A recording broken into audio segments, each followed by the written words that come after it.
Noble women rarely found themselves in harems.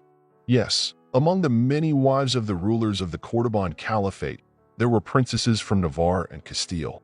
But for a queen to end up in a harem? Such a case did occur in history. So let's travel back to the distant 8th century, to the Iberian Peninsula, and see how a true queen adapted to this unfamiliar role. The beauty from the Visigoth kingdom was named Egelona. She came from a noble and respected family, making her a worthy match for any king. It's no surprise that this striking girl with brown eyes caught the attention of the king himself. Roderick, the ruler of the Visigoths, married Egelona at the very beginning of the 8th century.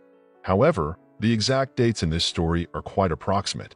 Historical evidence suggests that the girl was either 40 or 20 years old. The latter seems more plausible. It's unlikely that a ruler eager to establish himself on the Iberian Peninsula would choose a mature wife, even from a powerful family. He needed not only political allies but also heirs. The fact is that Roderick became king by outpacing the legitimate sons of the previous ruler, Witiza. Witiza had disappointed the people with his capricious nature, leading the nobility to reject his descendants. Before ascending to the throne, Roderick was the Duke of Boetica.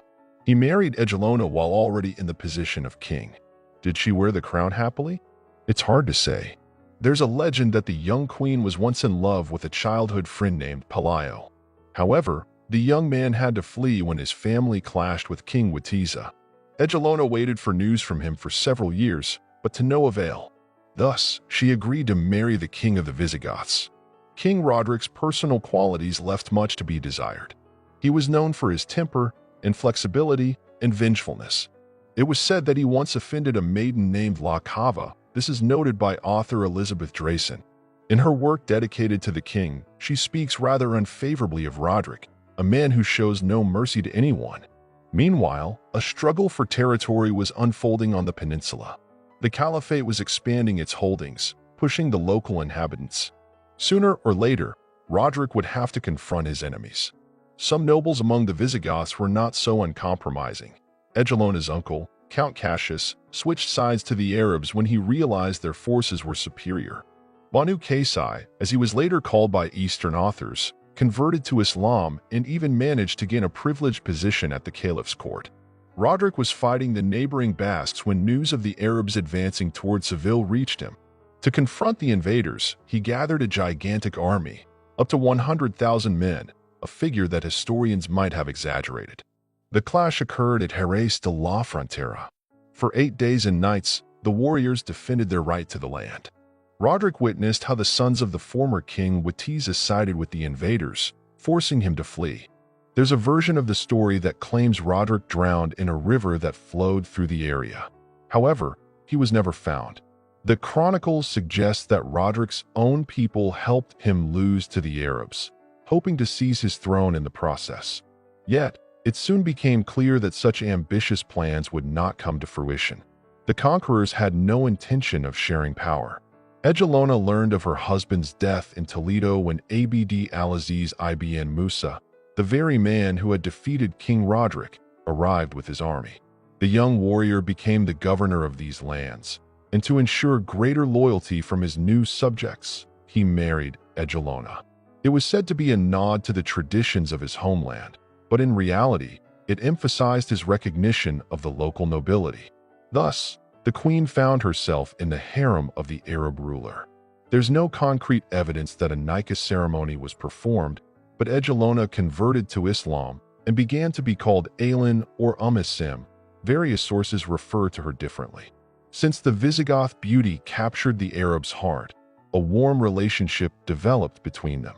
Moreover, Abd al-Aziz's entourage began to notice that the former queen had a considerable influence over the ruler. It seemed he had little interest in his other wives. Soon, Aylin and Abd al-Aziz had a daughter named Asma. The queen's new husband showered her with luxurious gifts, and she ordered a golden crown made from the precious jewels he had given her, one even more magnificent than the one she wore as Roderick's wife. Simon Barton, in Conquerors and Concubines, notes that Abd al-Aziz adopted this Christian tradition as well. He, too, began to wear a golden circlet adorned with rubies, a symbol of power. His companions grew uneasy. and rumors circulated that Aelin continued to practice her former faith. Would she convert her second husband as well?